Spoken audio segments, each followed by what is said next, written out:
விவேகானந்தர் சரிதம் பகுதி 15. பகுதி 14இல் விவேகானந்தர் வராக நகர் மடத்தில் இருக்கும்போதுதான் மக்களுக்கு எவ்வாறு போதிப்பது, எவ்வாறு அவர்களுடைய துன்பங்களை நீக்குவது என்பது அவன் மனதில் ஓடிக்கொண்டிருந்தன என்று பார்த்தோம். இப்பகுதியில் இந்தியாவில் சுவாமிஜியின் சஞ்சார, அதாவது பரிவ்ராஜக வாழ்க்கை.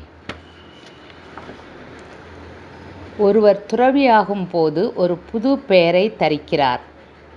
நரேன் ஏற்றுக்கொண்ட புதிய பெயர் சுவாமி விவேகானந்தர். மதிப்புடன் அவரை சுவாமிஜி என்று அழைப்பர். இனி நாமும் அவரை சுவாமிஜி என்றே அழைப்போம். நீண்ட பயணம் ஒன்று சுவாமிஜி மேற்கொண்டார்.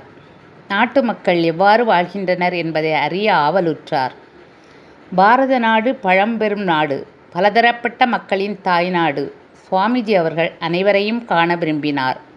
ஆகவே சுவாமிஜி மாற்று உடை, கமண்டலம், சில புத்தகங்கள், கைத்தடி இவைகளுடன் கால்நடையாக பயணத்தை துவக்கினார்.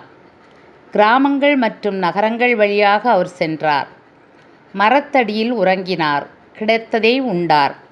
சில சமயம் துப்புரவு தொழிலாளர்களின் குடிசைகளிலும், சில சமயம் அரசர்களின் விருந்தாளியாக அரண்மனைகளிலும் தங்கினார். ஒருமுறை காசியில் துர்க்கை அம்மனின் கோயிலிலிருந்து அன்னையை தரிசித்துவிட்டு வெளியே வந்து கொண்டிருந்தார். அப்போது அவரை சுற்றி கொடிய குரங்கு கூட்டம் சூழ்ந்து கொண்டது. அவரை தாக்க வருவது போல பயமுறுத்தின. அவைகளிடமிருந்து தப்பித்து கொள்ள எண்ணி சுவாமிஜி வேகமாக ஓடத் தொடங்கினார். அவையோ அவரை துரத்த ஆரம்பித்தன.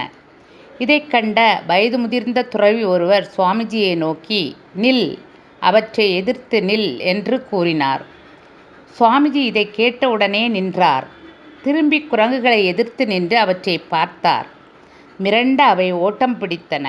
பிற்காலத்தில் சுவாமிஜி, "நீங்கள் எதைக் கண்டு அஞ்சுகிறீர்களோ திரும்பி நின்று அதை எதிர்கொள்ளுங்கள், தப்பி ஓட முயலாதீர்கள்" என்று கூறுவார்.